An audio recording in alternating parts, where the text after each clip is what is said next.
Hello everyone and welcome to today's Keep Up with Pryme. I'm Laura Andradas, Marketing Lead at Pryme Global, and together with Aske Holst, Product Manager at Pryme Global, we will walk you through some of the application enhancements from our past release for both advanced projects and the Pryme apps. As usual, we will also take a deep dive into a specific feature. This time we will be talking about approvals with Pryme AP Automation. That's why we have David Embretson as a special guest with us today.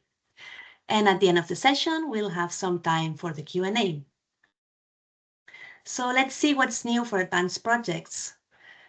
We have added a new field in order to disable the project manager time approval, which will allow you to bypass project manager time approval for specific projects. Besides that, you can leverage more advanced business cases with the migration journal improvements. Among others, there are the new Excel import and export options, or the custom price, which will default in the migration journal. Besides that, we have separate settings for timesheet status emails when approving or rejecting. That means that now you can decide separately, do we want to send emails for approvals? Do we want to send emails for rejections? And lastly, the new Reactivate button to the subcontract change order and subcontract payment request pages, which will make those editable again. Moving forward to the Pryme apps and starting with Pryme Matters, our matter management solution for both law firms and accounting firms. Here we have added new role center tiles so that the accounting team has that it's easier for them to monitor invoice processing. Those additional tiles available are pending review, pending approval, reviewed, approved, and rejected. Let's move forward to Pryme Fund Management, where we have a new Fund Analysis Excel report, where fund ledger entry transactions are grouped by fund, funder, and project views. We also have a status field on allocation lines, which is now manually editable. This will enable the manual for ICE principle for those who don't use the Power Automate workflow. And lastly, now dimension priorities, Initialise for all source codes, keeping the data clean and saving time. Let's see what's new for Pryme Time on PGS, our time tracking solution for advanced projects. Here we have set a minimum quantity to invoice. That means that even if you track down a small portion of time, like let's say 10 minutes, the system will round it up to the minimum allowed time, which could be half an hour, for example. And Pryme AP Automation, our newest application, which is today's special deep dive guest. Here we have added the document log for posted and archived documents. We have also created a simplified approval page for purchase return orders. This displays only the essential fields required for approvals and includes a larger PDF previewer. Besides that, we have set new approval workflows for purchase return orders, allowing users to approve, reject, or delegate both headers and lines directly on the simplified page. As mentioned before, we're taking a deep dive into approvals today, but in case you would like to book a one-to-one demo because you're thinking about a specific customer, or you would like to see a feature, take a deeper dive into a specific feature or specific capabilities of the application, please use the QR code on the screen or send us an email to info@prymeglobal.com and we'll set up a personalized demo for you. And today's last course on the menu is Pryme Tax Retention, where we have added a new filter in order to hide subcontractors with no activity when creating the CIS return statement, which makes, of course, the report more focused. Thank you very much for now, and I'll hand it over to Aske, and we'll see each other at the end of the presentation. Goodbye. Thank you, Laura.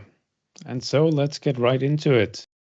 First up, we have some changes for advanced projects. And for advanced projects, we have had a request for a long time to have some projects not require the full approval process. So in a lot of situations, you will have a setup where time requires approval from a project manager.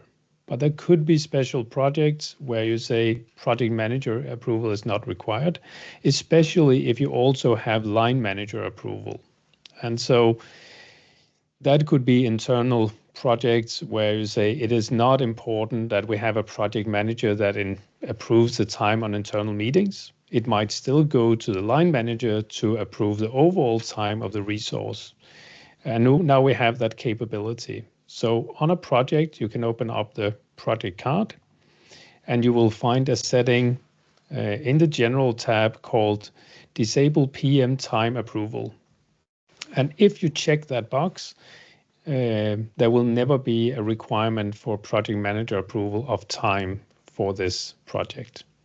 You can also set it up on the project templates, of course. So if you have a project template, you can have that so it becomes part of all the projects that you do. Again, it's a setting in there. So you can default that on all new projects if you don't want PM approval on a certain template. So let's say you have a template for internal projects and internal projects never need PM approval. You can set it in here.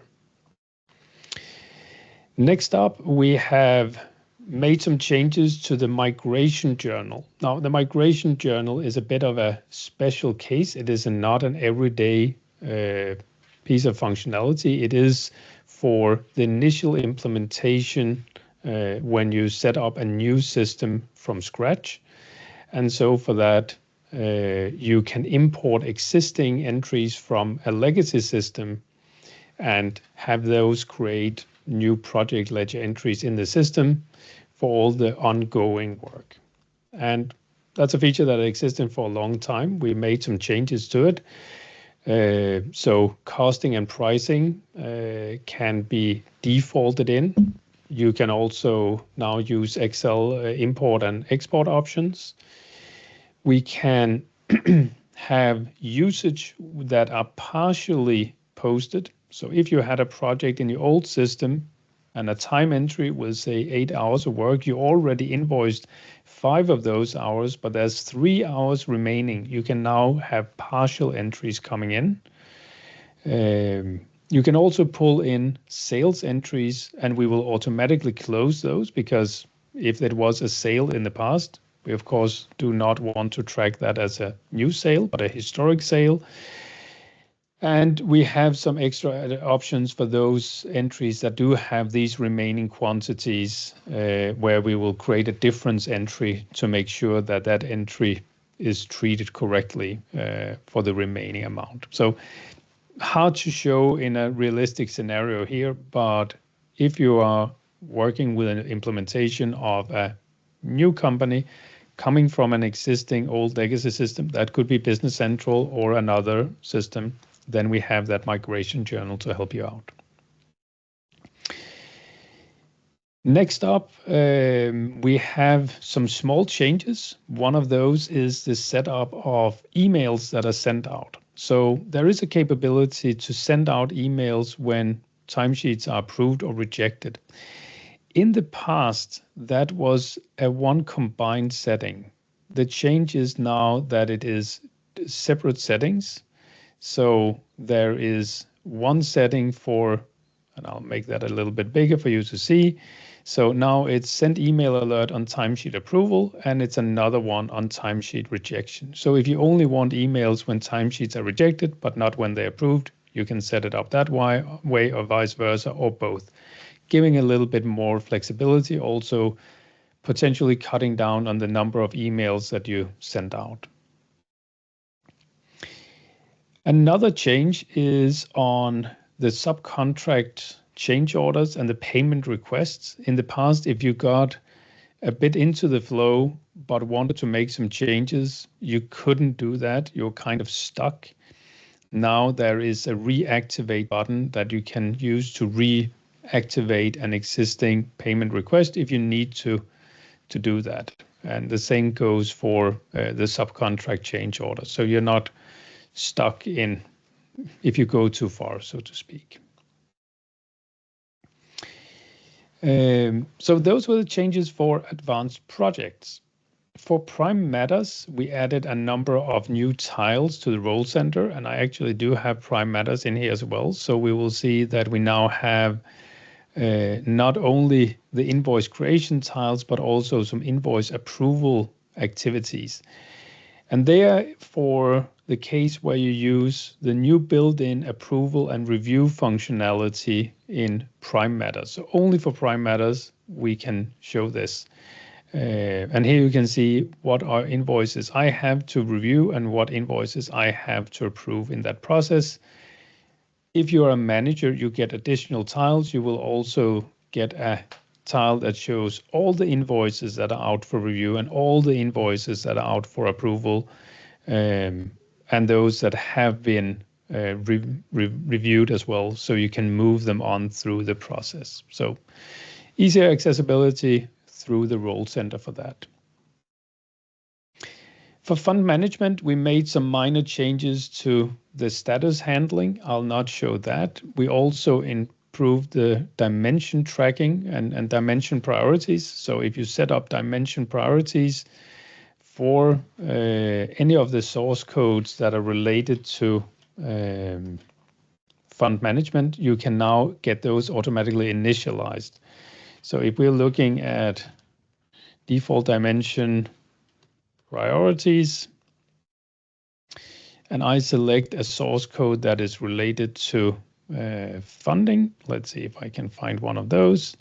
So fund commitments here, I can see there are no default dimension priorities. Of course, I could select all those. Now you can initialize those dimension priorities and get the default setup, and then you can change your priorities from there. But we put in the tables that you will need to prioritize, making it a little bit easier, and you don't have to know what table IDs to find. And lastly, we created a new Excel report. It is still a work in progress, to be honest, as what we create is a report like this, which comes with all the base data, and then we've created a number of different pivot tables on top of that. The idea being you get this report and then you can change your pivot tables, take data out, change it around, slice it, dice it, do whatever you want with that kind of data. But it's an easy way to create your own reporting. And of course, with the Excel reports, whenever you created a layout in Excel that you're satisfied with, you can put that back into Business Central. And then when you run that report, you'll get that new Excel layout with all the nice diagrams and pie charts and everything else that you have done. For Pryme Time on PGS, we for some time have had a rounding feature. We've now extended the functionality of that a little bit. The idea being that you can have multi-step rounding. So I've set up here on my Pryme Time setup that I want to have automatic rounding of my time, and that should apply to the quantity to invoice. So meaning if I put in 0.3 hours, it might round that to something else for the quantity to invoice, meaning what we will invoice the customer for in the end. This is an existing feature. What we added in here is that there are now multiple steps in it, meaning I have a rule here where if the time I put in is between 0 hours and half an hour, then I will round it up to the nearest half hour, meaning I can never invoice less than half an hour, even if I only spend 5 minutes. But if the time is in excess of half an hour, then I do it in increments of 15 minutes, but always rounding up. This is my setup. You can do whatever setup. You can have multiple stages, etc. But it allows you practically to create a minimum amount of time to be invoiced for your timesheets, no matter if you use the time tracking or just the general timesheet features in here. That, I think, covers what we have on the agenda for the features that are new in this release. And with that, I will turn it over to David. Hello, thank you, Aske. Perfect. So I will share my screen briefly. And today I'm going to talk about the approval workflows in Pryme Time. So let's share my screen here. First of all, I wanted to give you the process overview of what we do in Pryme AP Automation. And then with Pryme AP Automation, we will then deep dive into how we set up the approvals. It'll do that in a live environment, so I can show you how this works. And we'll also run through a couple of examples. So as some of you might already have seen in our demos, we have the incoming purchase document coming in via email or as an electronic document. Through the AI data recognition, we then create a new purchase document from your incoming document there, or it lands in what we call the failed incoming documents, where we can adjust the document details and then proceed to create the purchase document from there. When we do that, we will move on to the approval step when we have the document created. So from the created document, we can then, based on the standard workflow options that we have in Business Central, on top of options that we've added for dimension-driven approvals and project-driven approvals, configure our approval flows. This will then be sent to relevant users using our simplified purchase approval page. And from there, we'll go to post invoice. So just before I dive into Business Central, show you a little bit on the approval workflow setup then. If you navigate to the workflows page in Business Central and search for Pryme within the workflow templates, a whole range of new workflow templates will become available for you for line and header approval. So we distinguish between the header approval and line approval. You can use these two in combination. Of course, never for the same document, but you can choose to have both header approvals and line approvals. And this supports not just purchase invoices and purchase credit memos, but also approvals for purchase orders and purchase return orders now. For the workflows, when we create them, we will work with the selected responses to each event. So we'll say whenever a workflow, well, whenever an approval is requested, we set a set of conditions, and these conditions will drive the response. And the response we've extended with additional functionality here. And that will then lead us to the approval page where we can approve the document. So let's see how we can set that up in Business Central then. So in this environment here, I've already loaded 5 new purchase documents to send for approval.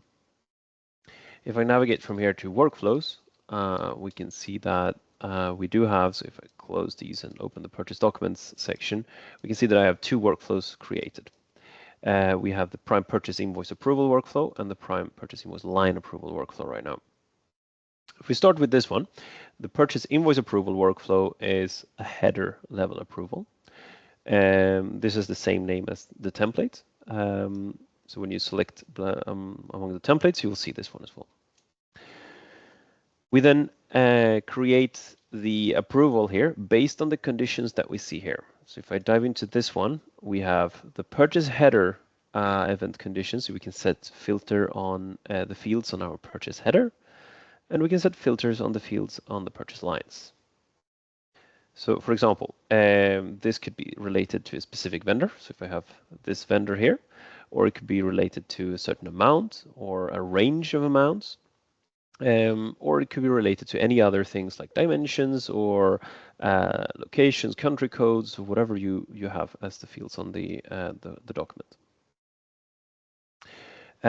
If I edit this one, sorry, I need to turn off the workflow before I change it. If I edit this one then, so add in the vendor code here, I can then, in the response, choose what should happen. So first of all, the system adds a record restriction and sets the document status to pending approval. But then we can set the approval request to be sent to, and right now this is defaulted to the purchaser code on the document. But instead, let's say I want to use a dimension code. So I want to drive my approvals based on the dimensions on the document. So for example, we might have a certain department on the document header. Based on the department I select, I will then drive the approval flow. The approval flow will then go through the standard approval limit types, so we can send it to the approver, a direct approver, based on the value on the department. We can send it through an approval chain, so we can add on approvals based on department, in this case with the dimension code, in combination with your allowed amounts or approval limits in the approval user setup. The same with the first qualified approval, so we'll look at the approval user setup again, or we can just say whenever, we want to have a specific approver whenever this goes, so we overrule what we have set on the department. Let's make an example with an approval chain. If I do this, I need to create an approver on approval user setup. I now have a demo user here, approver. This user is already linked to purchaser code if we have the purchaser approval, and I'll give this user unlimited purchase approval.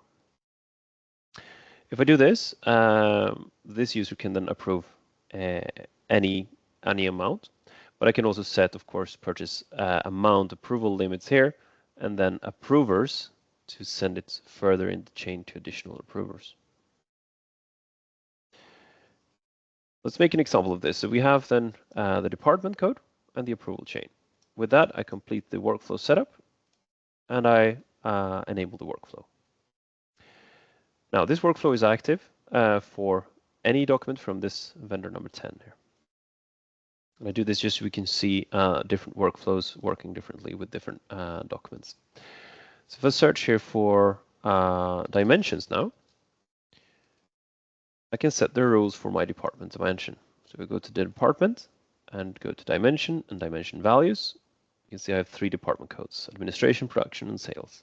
For each of these values, I can now choose an approver, and this is based on the user, the users in the system. So if I pick the approver here for the administration department, this user will then be picked up for any document where I have this department code assigned. If we then go back and open up one of the purchase documents we have one from vendor number 10, this workflow will now pick this document up, given that I have a department code, administration. And I'll set this now on the header. So it's important if you set this on header level that you do this on the document header level. If you want to use the lines instead to drive the approval, we'll have to set the line workflow. I'll show you that in just a bit. And then we'll drive it from the department codes on the lines. Really useful if you have documents split it up between different departments or different dimension values. All right, so with this, I'll send an approval request, and now the approval request will be sent to the approver user. So if I go back from the list of purchase documents and look at this one, it's now pending our approver user. In the approvals of the document log, we can also see what is driven out from here. So the sender and the approver ID, so who is currently pending. In our document log, we will also store everything that is all the updates to the document, as well as any comments placed. So we can now see this is pending approval from the approver user. When we do this on header level, the approver user will see this, will have the possibility to approve the document on the header level. In the interest of time, going through this now, I'll just show you another workflow as well. So I'll open up the line approval workflow instead. We take this one. I can create a new workflow from template. So that means I can create as many rules as I'd like. And ideally, when you do this, keep that in mind. If I set that this workflow works for this vendor, and I would have everything else for another vendor, for example, or I want to have a range of amounts, make sure you cover all scenarios. If you don't have a scenario covered by the conditions of a workflow, the workflow is not getting triggered, meaning you can just go ahead and post the document without approval. Meaning you can also skip approvals for certain types of documents, specifically from certain vendors, or if you have any types of purchase that doesn't require approval. If you look at the line approval workflow function, so I deactivate this flow here, and let's say I want to drive this of something else. So I can search for project number, for example. If I say the project number is not empty, I use the standard flows of standard filters in Business Central to configure here. Then we have a project number assigned on the line. So I'm setting the filter on the purchase line here. Then I want to send the approval request to, let's say, the project manager. And then the approval limit right now will be the direct approver. So this would mean that whenever I have a project number assigned on the purchase document line, that will be sent to the product manager. We can choose to have this also through approval chain, so product managers can approve given certain amounts or any of the other options in here. Let's do it like this, and then I activate the workflow here. When I do this, and this is both supporting advanced project installations and standard Business Central, you'll just go to projects, not jobs anymore, sorry. We go to projects in Business Central. And for each project here, we now, with the standard Business Central setup, have the possibility to select the product manager from the list of users. So this will be the approver user for any line tagged with this project. Let's do the same for another project here. So I'll set the approver user here. And finally on this one, let's set myself. Now go back and look at the list of purchase invoices. Well, sorry, I should take the new purchase invoices, so pick up the ones that are pending for approval. We have a document pending or ready to be assigned project details for approval here. So let's say I want to split this up between 3 projects. And so I add in 3 lines of this one and say I would like to split this equally between the projects here. So we'll do like this, right? Or cents. And then when I assign the project number here, say I want to put this to project number 10, number 20, number 30, and a specific task within this project as well. Of course, if you use advanced projects, you'd use the expense codes and so on, and that would drive the postings of the document here. I get departments and other values from the project, from the vendor and so on, but now it's driven based on the project number on the lines here. And I can now send a line approval request. And this should trigger that this document will be sent for approval based on the project for each line. So I do this and then go back from this view and open the documents pending approval. I can see that I have my Adobe invoice here pending approval. Now I have 2 that went straight to the approver user and 1 that went to myself, which is already released. And here you can see the status as well in the document log. So we have the user for each individual line, what actions has been taken. When all lines has been released, the document status will be set to released. If there are several approvers involved that are still pending approval, the approval user here will show multiple approvers. That would also be reflected in the list of documents pending approval here. Finally, when all the lines are approved, they move to the purchase documents approved and we're ready to post. I think that is everything we cover, but I'm happy to dive into any specific scenarios. And as Laura mentioned as well, reach out to us if you have any specific cases or any other scenarios for approvals. And I think we can solve most of it.